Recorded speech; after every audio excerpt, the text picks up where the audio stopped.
63,000 sightings, he states, "The UFO phenomenon is truly a phenomenon of our times. It is an extremely puzzling one and calls forth a wide spectrum of opinions. No matter what one may think about UFOs, no matter what one may believe about them, whether it is all nonsense or whether they represent something very, very real, three facts stand out, three facts which no one can deny. The first is that UFO reports exist. Secondly, that UFO reports come from all over the world. And the third is that many are made by highly responsible people, often scientifically trained. We scientists have no positive proof yet of the origin or even of the reality of these strange reported craft, but we do know that the reports themselves are very real. To find the answer to this magnificent scientific puzzle, the UFO phenomenon, we need to approach it with a truly open mind so we can explore all possible avenues of explanation." There are 6 distinct categories of sightings. Close encounters of the first kind refers to a mere sighting of an unidentified flying object. Close encounters of the second kind includes both the sighting of a UFO as well as tangible proof of the craft having been there, such as marks on the ground, the scorching of grass, or the interference of electrical circuits. Close encounters of the third kind is the direct confrontation with a space being or entity sometimes called a humanoid. Close encounters of the fourth kind involved alleged abductions by UFOs, where people claim to be involuntarily taken on board a UFO, usually for experimental purposes. Close encounters of the fifth kind involve contactees, or those persons who claim to be in personal contact with UFO entities, usually through metaphysical or occult means. Close encounters of the sixth kind include injuries or deaths resulting from a UFO close encounter.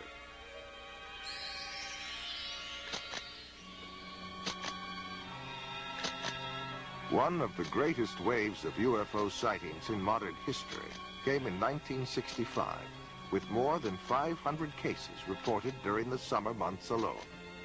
One such case was near Ann Arbor, Michigan, where 50 people and 12 police officers in 3 counties reported having seen objects flashing across the pre-dawn skies.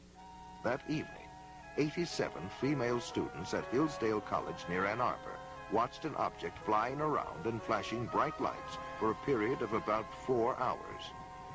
Life magazine said, "Call them what you will, flying saucers, unidentified flying objects, or optical illusions, they are back again and seen by more people than ever before." Last week, the manifestations seemed almost to have reached the proportions of an invasion. On the evening of October 25th, 1973, a young Pennsylvania farmer, Stephen Pulaski, and at least 15 other witnesses saw a bright object hovering over a field near them. Stephen grabbed his rifle and went to investigate. It was then that he noticed something walking along by the fence. They were hairy and long-armed, with greenish-yellow eyes, and a smell like burning rubber was present.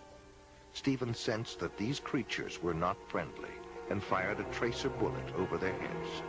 And when they kept on coming, he fired directly at one of them. The creatures then all disappeared into the woods, and the glowing object disappeared from the field instantaneously.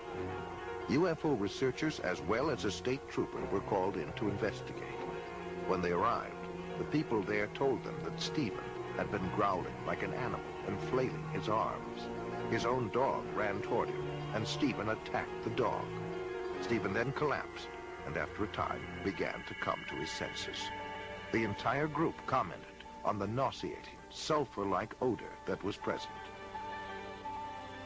One of the earliest references to a spacecraft is probably that found in an ancient Egyptian account, some 1,500 years before Christ.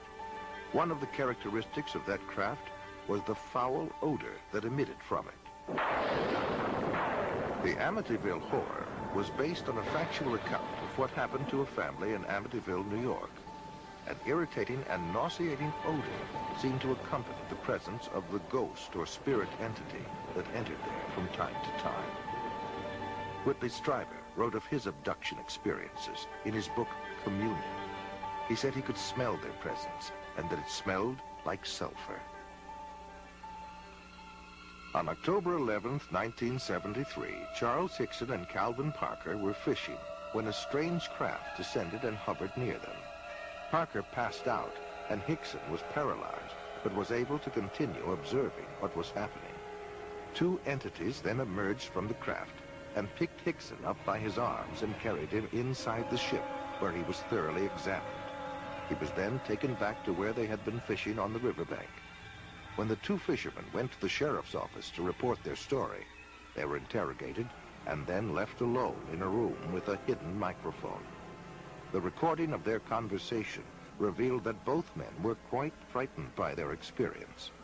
The emotional trauma had been so great to Parker that after Hickson left the room, he began to pray. Ultimately, he suffered a nervous breakdown as a result of his experience. In the spring of 1959, UFOs brought panic to Soviet radar and Air Force personnel by hovering and circling for more than 24 hours above Sverdlovsk, headquarters of a tactical missile command. Red fighter pilots were ordered airborne to chase the UFOs away, but later reported that the alien objects easily outmaneuvered their jets and zigzagged to avoid their machine gun fire. The Russian spacecraft Salyut-6 returned to Earth in 1978 after 96 days in orbit. They told of a formation of UFOs which trailed them closely for 3 complete orbits around the globe.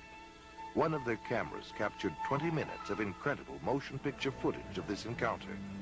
According to a previous mutual agreement, the Russians forwarded copies of the film to the United States to be analyzed. Unofficial statements from NASA state that it is the best motion picture footage ever filmed of UFOs. The foremost Russian authority on UFOs, Dr. Felix Zeigel, contends that UFOs may have frightened, harassed, and possibly even killed Russian cosmonauts on their missions. Dr. J. Allen Hynek explains one alternative theory that we might be dealing with something from another dimension. One of the most intriguing aspects of UFO sightings is their apparent isolation in space and time. Sightings are usually made in one place at a time and last for short periods, sometimes appearing out of nowhere and vanishing into nowhere. This is much more suggestive of a parallel reality than, let's say, visits from some faraway planet, in which case we might expect them to stick around for a while. The British journal Flying Saucer Review was established in 1955 and is widely recognized as the leading UFO publication in the world. It is authored by over 50 experts worldwide who conduct major UFO investigations. Yet an official statement by editor Gordon Creighton is most amazing. Quote, "There seems to be no evidence yet that any of these craft or beings originate from outer space." End quote. Close encounters of the fourth kind are by far the most frightening. Those who claim to have been abducted by aliens and taken against their will. Perhaps the most famous case was that of Betty and Barney Hill. Their story began on the night of September 19th, 1961, as they were returning to their New Hampshire home from a vacation in Canada. They saw a distant point of light which seemed to move erratically. As it moved closer, it became more intense. Betty Hill remembers. This craft left the top of the mountain, came out of the highway, and stopped in midair. Barney took the binoculars and started out of the car in an attempt to identify the craft. And as he did this, he saw a group of figures standing in the windows looking down at him. One was saying to him, "Don't be afraid. Keep looking. Keep looking. Stay there. Don't be afraid. No harm's going to come to you, but stay there." And the craft started to descend. And Barney ran back to the car, saying we had to get out of there. They were going to capture us. And we took off speeding down the highway. They made it home without further incident. But in the days and months that followed, they experienced nightmares, flashbacks, and extreme anxiety. They were also unable to account for more than 2 hours between the time they first encountered the UFO